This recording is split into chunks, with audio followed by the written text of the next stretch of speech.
situácii. Vedela by si mi požičať nejaké peniaze a ja ti to potom vrátim. Čo by ste ako babka spravili? Dali by ste peniaze alebo nie? Kto by dal? Ak to nie? A prečo? Prečo by ste im dali tie peniaze? Lebo ten človek by mal iný hlas. Napríklad? Áno. Alebo? Ako by ste si overili, že to je podvod, alebo či je to vnúčik, alebo podvod, ako by ste to overili? Čo by ste spravili? Áno. Zistili by ste, že či má matka taký hlas, alebo nie. Ale ten hlas sa v telefóne trošku skresluje. Tak čo by si tam napríklad opýtal, niečo osobnejšie?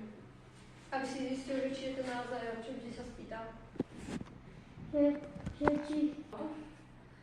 Alebo sa napríklad Na mail. spýta, že ako sa volá. Alebo, no? Že sa ho opýtať, či ho dá k telefóne jeho mama. Aj to môže byť. Ale keď môžete sa spýtať, že ako sa volá, lebo ak povie iné meno, aké má naozaj toho vnúka, takže viete, že to není on a je to podvod. Takže netreba, keď ide o peniaze, všetkému veriť a treba si to overovať, či je to naozaj ten, za ktorého sa mi dala. A nikto nedávať také číslo účtu, aj to môže chcieť to nedávať. Tak, chcel by niekto vyhrať v lotérii na tie peniaze? Kto by chcel vyhrať 5000 eur? Kto by chcel vyhrať znovu 5000 eur? A kto by chcel vyhrať 100 000 eur?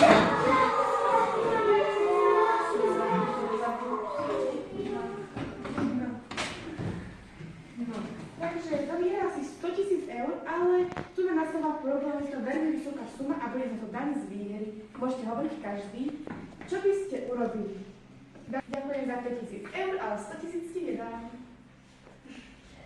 A vie prečo? Lebo to bol podvod. Vždycky sa dáva daň až po výhre, nie pred výhrou. Takže keď vyhráte, dajme 5000 eur alebo 100 000, tak najprv vyhráte 100 000 a potom si vás vypýtajú tú daň.